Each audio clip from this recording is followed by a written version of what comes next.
Bonjour Président, le gouvernement français a annoncé qu'il imposerait une loi GAFA seul, même si les autres pays européens se dérobent.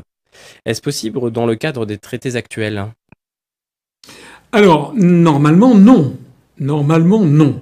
Et j'avoue que j'ai appris cette information d'une façon, comment dirais-je, avec un peu un certain sourire, parce que j'avais quand même très souvent, j'ai passé mon temps à ça au cours des derniers mois, souligné que le Royaume-Uni, par la bouche du chancelier de l'Échiquier Philip Hammond, c'est-à-dire du ministre des Finances britannique, je crois que c'était il y a un mois et demi ou 2 mois, le Royaume-Uni avait annoncé qu'une fois sorti de l'Union européenne, eh bien, il taxerait les GAFA, donc ces grandes entreprises, Google, Apple, Facebook, etc., qui réalisent des milliards et qui ne sont pas taxées.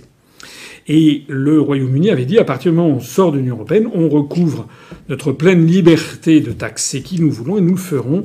Il y en a marre, avait dit Philip Hammond, enfin il avait peut-être dit de cette façon légèrement plus polie, on en a assez de ces parlottes internationales qui n'aboutissent jamais sur rien. Et moi j'avais pris ça à plusieurs reprises comme exemple dans certains de mes entretiens d'actualité, on doit le retrouver je pense.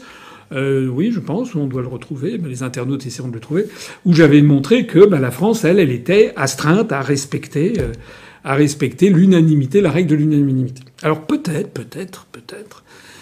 y a-t-il Monsieur le maire ou un membre de son entourage qui regarde peut-être mes entretiens d'actualité, ou bien ce direct, et peut-être qu'il salue la moutarde lui a monté au nez en disant zut, sinon a encore raison, j'en ai assez et moi je vais taxer. Alors ça veut dire quoi? Ça veut dire que la France va taxer ces GAFAM, ce qui normalement n'est pas autorisé puisque normalement il faut qu'il y ait l'unanimité. Alors qu'est-ce qui va en arriver? Je pense que le pari que fait Monsieur le maire, c'est de forcer la main aux autres États qui ne veulent pas taxer les GAFAM, au premier rang desquels il y a l'Allemagne. C'est l'Allemagne qui traîne les pieds. Donc je suppose que c'est une espèce de partie de bras de fer. Alors je vois d'ici certains qui vont me dire vous voyez bien, monsieur Asselineau, qu'on peut rester dans l'Union européenne et n'en faire qu'à sa tête. Alors je dirais non, parce que c'est un exemple. Un exemple. Premièrement. Deuxièmement, on ne sait pas quelles vont en être les conséquences. Il est tout à fait possible que la Commission européenne donne l'injonction à la France de renoncer à ces taxations. Auquel cas, monsieur le maire apparaîtrait comme ça, tel singe en bouche d'or, en disant vous voyez, mes chers compatriotes, j'ai fait ce que j'ai pu, mais je n'ai pas pu arriver à faire fléchir la Commission européenne. Vous avez vu que là, il y a un commissaire européen allemand chargé du budget, monsieur Günther Oettinger, qui a dit, c'était hier, qu'il envisageait de lancer une procédure d'infraction contre la France à cause des libéralités faites par M. Macron, puisque le plan Macron du 10 décembre, qui est quand même extrêmement minable en définitive, va quand même coûter une dizaine de milliards d'euros, si j'ai bien compris, au budget de l'État, surtout qu'il n'y a pas de compensation par une taxation des plus riches.